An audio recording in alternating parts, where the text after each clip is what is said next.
next question comes from the anonymous messages. If you want to send an anonymous message, please send it to ngl.link/DavidFriedMSW. The question is, what do I think about ayahuasca?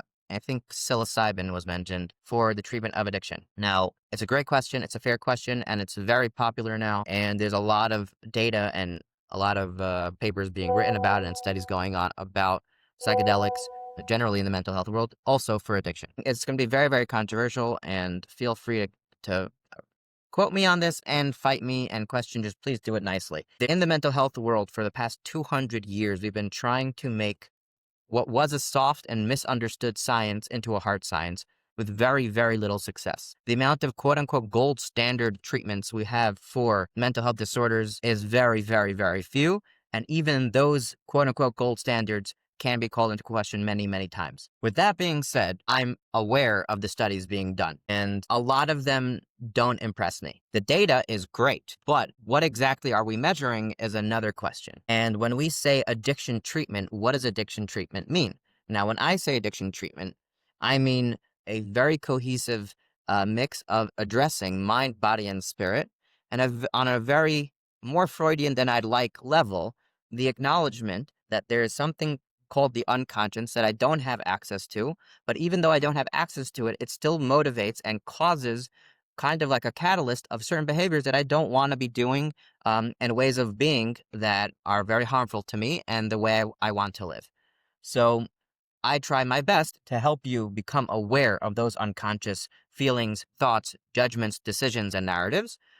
And I do that through all different types of talk therapy, sometimes psychosomatic work, all different types of work. But those are not just buzzwords. Those are all different techniques to try to get to actually accomplishing the goal of making the unconscious conscious. And it's based on the belief that if the unconscious was conscious, then the actual narratives of what you believe can come through. Meaning, if you have a belief system about A, B, and C, but you're unaware that one of those factors exists in your unconscious, when it does come up when it becomes conscious again, then you'll be able to use your morals and your judgment and what you value to inform the decisions of how you live. That's the basic belief system, and I'm okay and comfortable with that belief. Many people who are doing the science and pushing ayahuasca retreats and psilocybin trips, and even in the ketamine world, don't really have a clear vision of what exactly the therapeutic mechanism is. So the most common one is, let's say with psilocybin or with ayahuasca, is I felt at peace with the world and that I felt like I was loved by everyone. And I realized that we're all kind of on the same playing field in terms of love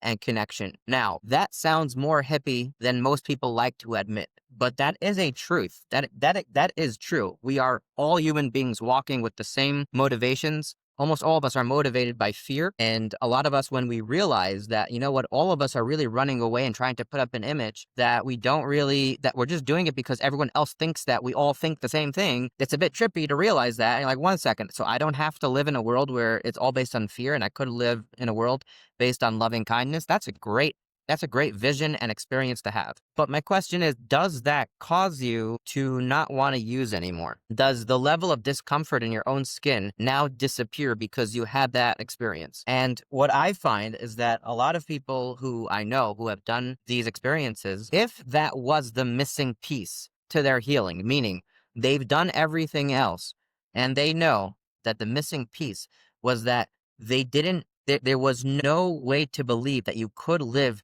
on a playing field where everything is based on humanity and understanding that everyone's a person and that we're all kind of connected and we all can be of service to each other.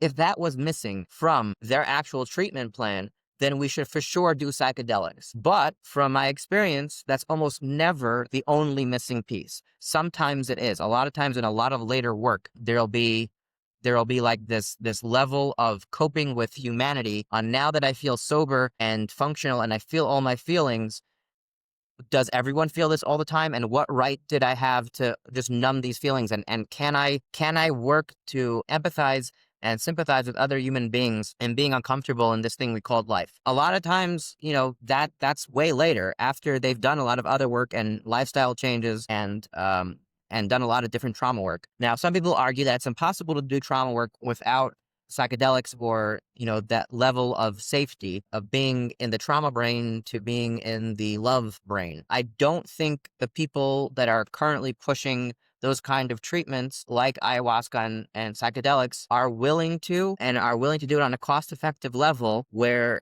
you just go in, you have your trip, you do therapy, and you leave. It's almost never that way. A lot of people need 10 years of therapy and they can only afford 2 trips.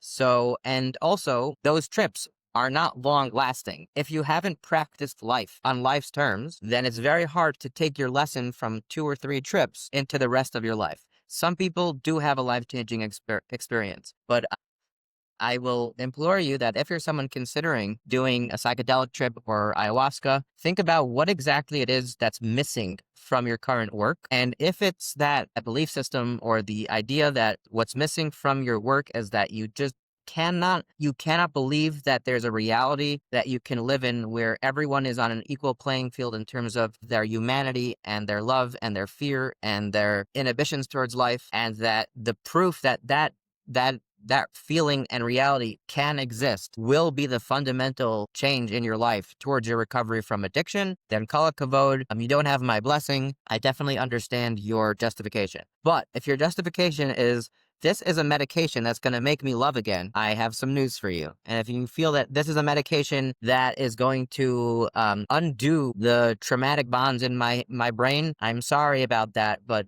when you live and you're someone who's deeply traumatized, then a lot of things that are not traumatizing and just there in the everyday will continue to be traumatizing.